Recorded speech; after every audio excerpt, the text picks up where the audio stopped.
Кај околу 20 на дечиња и помал број на повозрасни граѓани на Македонски Брод. Вчера во една приватна здравствена установа биле детектирани симптоми кои укажуваат на вирусот Коксаки. Денеска екипа на Центарот за јавно здравје од Прилеп праве анкетирање на заболените и на дел им беше земена крв за анализа. Лекарите велат дека нема место за паника, затоа што и да станува збор за овој вирус, тоа биле инфекции кои поминуваат сами од себе за околу 7 до 10 дена без никакви компликации. Се карактеризира со појава на карактеристични промени, односно исип на стапалата, на шаките и околу устата. Обично инкубацијата на ова заболување трае неколку дена, 3 до 5 дена, после што се појавува умерено покачена температура, главоболка, истоштеност, губиток на апетит, може да се јави болка во грлото. Инаку главен предизвикувач на оваа болест е нечистата средина и нечистата вода за пиење.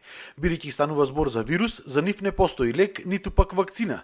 Најчесто се појавува во колективи, како градинки, училишта и слично. Затоа, како најдобра превентивна мерка, се препорачува редовното одржување на хигиената. Се пренесува по пат на директен контакт, значи преку се вика ова уште и болест на нечисти раце, значи преку рацете, поретко преку храна и вода, меѓу децата најчесто се пренесува по респираторен пат и преку директен и индиректен контакт. Од Центарот за јавно здравје го посетија основното училиште и детската градинка 7 септември, каде биле регистрирани неколку случаи на оваа инфекција. Вирусот Коксаки се дели на два типа, тип А и тип Б, одредени подтипови и на двата вида на Коксаки.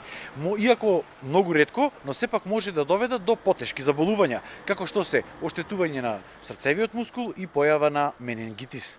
Поголем дел жителите на Македонски Брод денеска не беа запознати за вирусот Коксаки. Немам слушнато.